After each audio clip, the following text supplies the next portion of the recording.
Basically, martial art goes a lot deeper than just teaching people a few combat techniques. You know what I'm saying? Like it's almost like you're put in a position where,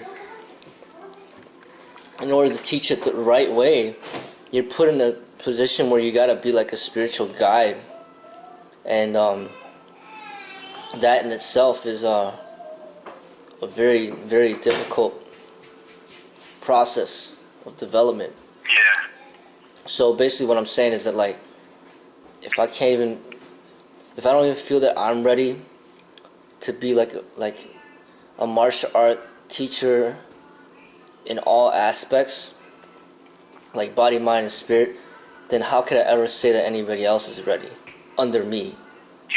You know what I'm saying? So, I could definitely say that that I could teach people fitness and self-defense, but the martial arts, like all together in one total package, it's like such an enormous responsibility that requires so much experience and development that you know like I still need time to grow in that area to be able to get to the level where I'm like, okay, I could deliver that now to the people. But if I can't even get there, then I can't ever say that somebody else is there, especially if they're not even there on the fitness or the self-defense aspect. You know what I'm saying? Like, Yeah. basically, one of my students that's like decently developed could just be like, well, I could show you the basics of fitness, I could show you the basics of some self-defense, but they should never claim that, oh, I'm a martial arts like teacher or master or whatever the hell. You know what I'm saying? Because there's no Yeah. way. It's like they're completely fraudulent, because Yeah.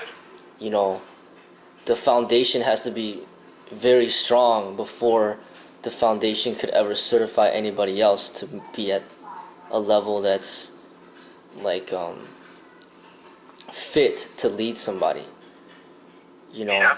so the spirit is the most difficult, because you're dealing with somebody's psychology, and if you don't approach it the proper way, you could really set the people in the wrong path, you know Yeah.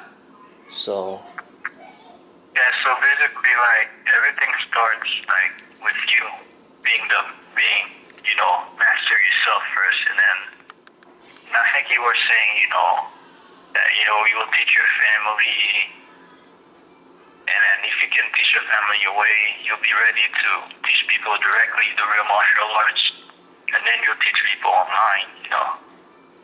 But if yourself, if you're not the master of yourself, then there's no way you can teach. yeah, I mean, I could definitely teach the fitness, Mm-hmm. you know directly and publicly to a certain extent, but I still don't want to teach publicly because I know it hurt my business. It's like people will be like, well, I don't need to come to your facility to get fit because I'll just watch all your videos. Oh yeah. So I'm reluctant to even go and share that online. And then Yeah, the this self. is why we make demos only, right? Say it again. Which is why you only make like the demos of your fitness and stuff. Yeah, and then the Okay. self defense aspect is more like I don't feel comfortable, and I don't agree to just like showing anybody self defense methods. So that's why I don't want to do that online. But I like demoing it because it's part of my art. I like to see like my form and my technique and how fast I'm doing it and my progress. But I don't want to Yeah. just teach people how to do it. Um, I mean, I'll teach people directly if they're the right student. Um, and then spiritually, it's more like it's an ever like ongoing process of like developing to be more mature and wise and being able to make like good decisions in life. And I clearly haven't mastered that, but I'm trying to get better, and I'm just basically sharing my growth as the years go by. Um, but to be anybody's master, like I said, it's almost like saying, "Hey, I'm ready to adopt another child," which I'm not, because I already have five of my own that I need to take care of and have them grow. And if I can't even have my own children reach a high level, then how the hell am I gonna have a stranger do it? And another thing is, Yeah. a stranger, what kind of connection do they even have to the school or even to me? Like, anybody could just stop talk. Like, any one of my students could just stop talking to me and then never contact me ever again. And it's happened so many times. Like, then I don't ever hear from them ever again, and I don't even know anything of what's going on with their lives. So imagine like having a son that you raised, and then all of a sudden he just disappears. It's like you can't even imagine that, because it's like, this is your own blood. You know what I'm saying? But strangers Yeah. do that to you all the time, and this is like, you just kind of lose trust in the stranger. Like, like all of you almost assume that all of them are out there for themselves. Like, they're not out there for Yeah. the school. So if they're not out there for the school, then why should you invest your time into them?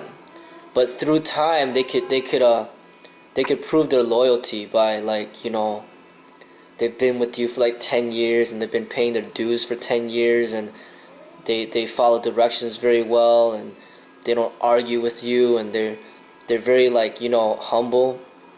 Then you just naturally grow trust in them and be like, you deserve to be a bigger part of the school, and to learn more, and maybe try to help the school grow. But it takes time. Like, it's just that trust that develops. And I mean, I've been there with Jenny for like 12, 13 years. And my oldest son is 10 years old, and that's already a lot of time shown with them. And my parents Yeah. have been there for my whole life, and that's kind of what it takes for a real disciple. Is like, they gotta be there, like, and then when they're there, then it's just like, hey, we got this strong relationship, and we're gonna try to help the school grow together. Because, like, if I continue to do everything on my own, the growth will be limited. You know, if the disciple tries to do it on their own, they're not gonna succeed. Because if I can't even do it by myself, then how the hell is the disciple gonna do it by himself? Do you know what I'm saying? Yeah. If the master can't do it by himself, the disciple's not gonna be able to do it by himself.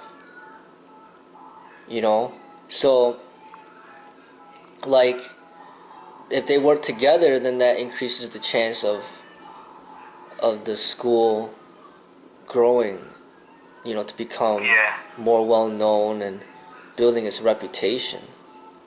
You know, um, it takes hard work, to build a reputation. It does. I mean, I've been online for 5 years, and I mean, there's people that, like, still, like, to this day, that they'll see him in the streets, and they'll be like, "Hey, man, I saw you on YouTube." You know what I'm saying? Like they'll see my YouTube. People come up to me about the YouTube. People come up to me about the Facebook. People come up to me because they Yeah. see my pictures, at my school when they pass by. Like, it takes time to develop the reputation, but you know, it's a lot of hard work. It's not like Yeah. you're just like stealing somebody else's reputation and be like, oh, that's what I do. Like, when you create your own, it's a whole nother ball game. And Yeah. since I've created this, then it's like the people that want to represent it with me, they gotta be with me. They can't be like against me. You know what I'm saying? If you're against me, then you're not with me. You know what I'm saying? So, Yeah. like, the people that are with me, they gotta be with me. So what I say that we're gonna do, then that's what we're gonna do. You know, Yeah. and that's it. I mean, cause I'd rather grow at a steady pace by myself through my own work than to just have my place filled up with a bunch of frauds, but then grow at like an exponential level. If you Yeah. get what I'm saying, I'd rather grow Yeah. slowly on my own than just have like a bunch of fraudulent disciples or students or fraudulent instructors, but then we're growing like crazy through fraudulence, you know?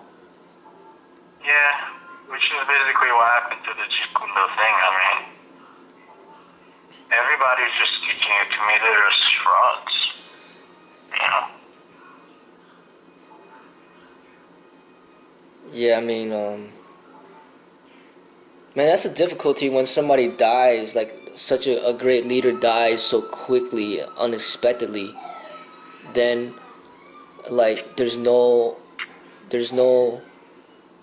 authority, there's no foundation, there's no like organization to direct all his like loyal followers or disciples or fans, you know?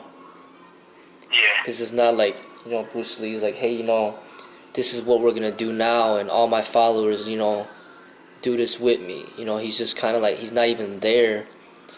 And then all the people that were inspired by them, they don't know who to turn to except for themselves. Yeah. And then when you follow, you turn to yourself, now you gotta do all the hard work that Bruce did all over again. Because Bruce spent all that hard work building up his reputation in Hollywood, and then everybody knows Bruce Lee, but they don't know who you are. So then now you gotta do everything, all that he did, just to re-represent. You know what I'm saying? Yeah. But Pretty much. because of Bruce Lee, before he died, he brought in like Danny Insano and Chuck Norris and like Kareem Abdul-Jabbar, and they know them by association. But Yeah. you never met Bruce Lee, you're not in any of his movies or anything like that, then shoot, you gotta rebuild all that stuff, all that hard work that he did, you gotta do it all over again. You know? And, but if he was living, it's so much easier to work together with somebody who's already built something. Like, it's like building a skyscraper. Like, Bruce Lee built like the first like 100 stories. And then now, after he passes away, if he gave you permission, then you could still build on that skyscraper to make it 200 stories. You know what I'm saying? But then it's like, all right, he built it up to 100, and then now he's like, all right, let me demolish this now, and then now you gotta rebuild your own for another 100. It's like Yeah. it's like building sandcastles. You just never get anywhere because it just gets washed away all the time. So Mhm. the whole point of like working together is to build, so then there could be a future. So Yeah. like now that I'm here, like I gotta try to build a future, not just like for me, but for my family, for my kids, for my students, disciples. Like build a future, so then 10 years or 20 years down the line, they don't gotta do all the hard work that I've done, that I did. They could just get right Yeah. into it and just like people just already know. Like they'll be like, "What do you practice?" Well, we practice at Freddy's Mount Kung Fu, and be like, "Oh shit, I know what that is," and hey, let me join. You know what I'm saying? Like, like Yeah. they already know. You know, and it's like legit stuff because it's like the founder's still living. He's doing it, and he really did certify me to teach, and I'm capable. And I train with him, and and everything. And Yeah. like that's that's the real stuff. Like my kids, like they're really my blood. Like this is not a joke. Like they're really my blood. My dad's really my dad, and the students that I train are really my students. But if you look at Bruce Lee, it's like his blood, his son died. His wife's still Yeah. living, his daughter's still living, but how much did they actually learn from him when I think when he died, like Shannon was only like 3 years old. I mean, how much could you really learn when you're like 3 years old? You know what I'm saying? True. So, I mean, it's like, I mean, Danny Sano trained with him, but how much could you actually learn when Bruce is like so super busy doing his own thing? You know? I mean, True. he didn't really teach anybody for like 20 years straight. You know? It's not, like, if my son Brandon is like 30 years old and I taught him for 30 years, that's a huge difference than just teaching somebody for a couple years. You know, True. not just teaching him, but he actually lives with me and everything, so, and that's another thing, like through the time, my videos, if people are like watching my videos for years and years and years, I mean, essentially I could be having like a lot of hidden disciples out there too, and then, Maybe me. you know what I mean? Like there could be like some hidden disciples out there, and then we could, then represent, So, but yeah, man, it just takes time to build it the way that it, because like I said, it's not just about fighting, it's not just about the fitness. I mean, that's part of it, big part of it too, but a lot of it is the humbleness, the spirit, the meditation, and like I said, like I can't make anybody else rich if I'm not rich myself. You know what I'm saying? Yeah. Like I gotta get FMK to be rich somehow. If I could somehow get FMK to be rich, then I can make other people rich. Like there's an article on MSN talked about this YouTube channel that makes $12 million a year. Wow. You know what I'm saying? Like this dude is making 12 million freaking dollars a year on YouTube. Yeah, I think this guy is called Ray William Johnson. You heard of him, right? No, like his channel is called like Not him. Pi U Du or something like that. I don't even know, but basically what Probably I'm some saying, Indian though. I mean that shows the possibility and the potential. But imagine, hypothetically, imagine if I made like $1 million a year on YouTube, right? Imagine. Then I could easily make other people rich too. You know what I'm saying? Yeah. Like all I gotta do is just put out like one video with you, and then all of a sudden you're like rich. You know what I'm saying? Like people are just Except that I haven't put like many YouTube videos for a long time. So I'm just saying, like people will be like calling you nonstop for lessons, just from one video that I put up there. You know what I'm saying?